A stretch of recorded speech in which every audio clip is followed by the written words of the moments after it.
Pada suatu hari Rasulullah SAW ditemui oleh malaikat Jibril. Rasul pun bertanya, "Ada apa wahai Jibril?" Jibril menjawab, "Wahai Muhammad, sesungguhnya hari ini Allah Subhanahu wa Ta'ala sedang mengobarkan nyala api neraka, dan seluruh para malaikat amat ketakutan. Mereka tidak tahu harus bagaimana. Untung aku ingat," kata Jibril, "bahwa engkau Muhammad adalah sumber cinta dan sayang Allah Subhanahu wa Ta'ala kepada alam semesta. Dengan alasan itu aku kesini, bertabaruk mengambil berkah dengan cinta Allah kepada dirimu, ya Rasulullah, ya Muhammad." Rasulullah terdiam beberapa saat, kemudian bertanya lagi, "Wahai Jibril, ceritakan padaku bagaimana neraka itu sesungguhnya." Jibril menjawab, "Wahai Muhammad, neraka itu bagaikan lubang-lubang yang terdiri dari 7 tingkat. Jarak antara satu lubang dengan yang lain ialah perjalanan 70 tahun. Lubang paling bawah adalah lubang yang paling panas."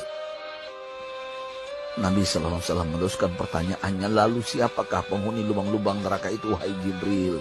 Sampaikan kepadaku, Jibril." Jibril menjawab, "Lubang yang paling bawah diciptakan untuk orang-orang munafik. Lubang yang berikutnya untuk penyembah berhala. Lalu untuk penyembah bintang dan matahari." Jibril terus menerangkan penghuni tingkatan neraka hingga lubang yang kelima, tempat umat Yahudi, dan yang keenam dihuni oleh umat Nasrani. Setelah menjelaskan penghuni 6 tingkatan neraka, Jibril diam cukup lama. Rasulullah SAW penasaran dan bertanya kepada Jibril, "Wahai Jibril, siapakah penghuni neraka yang ke-7?" Jibril diam saja tidak menjawab. Rasulullah SAW mengulangi pertanyaannya, tapi Jibril tetap diam. Rasulullah tambah penasaran dan mendesak Jibril agar dijawab pertanyaannya.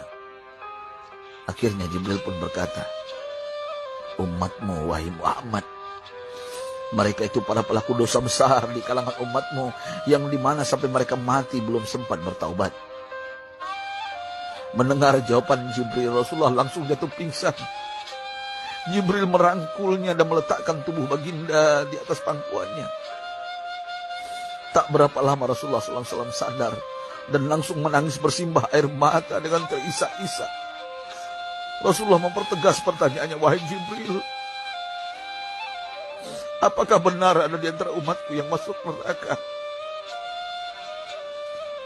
Jibril menjawab, "Benar, wahai Muhammad, pelaku dosa besar di antara umatmu yang belum bertaubat." Setelah itu Rasulullah menghadap kiblat dan sujud kepada Allah dalam isak tangisnya.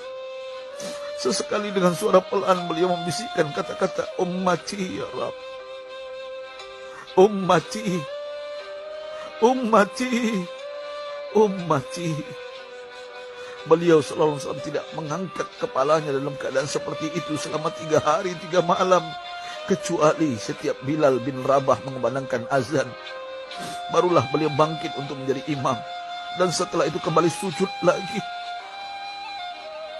Pada hari ketiga Abu Bakar menyadari hal ini. Beliau mengetuk pintu Rasulullah dan mengucapkan salam 3 kali, namun tidak terdengar jawaban. Abu Bakar sedih dan berseru di hadapan pintu Nabi besar Muhammad SAW, "Apakah ada jalan untuk masuk ke rumahmu ya Rasulullah?" Tetap tidak ada jawaban.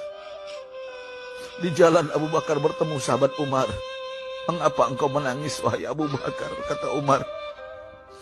Abu Bakar menceritakan keadaan Rasulullah SAW. Maka Umar pun melangkah menuju rumah Rasulullah dan terjadilah hal yang sama.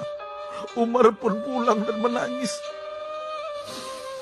Di jalan Umar bertemu sahabat Salman Al-Farisi. Dengan terisak Umar bercerita kepada Salman hingga membuat dia amat sedih, namun tidak berani mengulangi hal yang sama. Salman melangkah menuju rumah Fatimah radhiyallahu anha dan menceritakan hal itu. Setengah berlari Fatimah menuju rumah ayah tercinta dan mengetuk pintu sambil mengucapkan salam.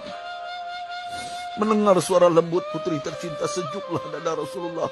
Beliau bangkit dari sujud dan membuka pintu. Alangkah terkejutnya Fatimah melihat Rasulullah, ayah tercinta, amat kurus dan pucat.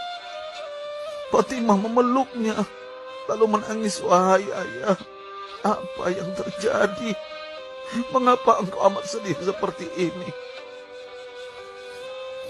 Rasulullah kembali menangis dan berkata dengan suara lirih, wahai Fatimah, belahan jiwaku, bagaimana mungkin aku tidak sedih sedangkan Jibril mengatakan akan ada kelak umatku yang akan masuk neraka. Subhanallah, betapa besar cinta Rasulullah kepada kita umatnya. Sahabatku, Rasulullah mencintai kita.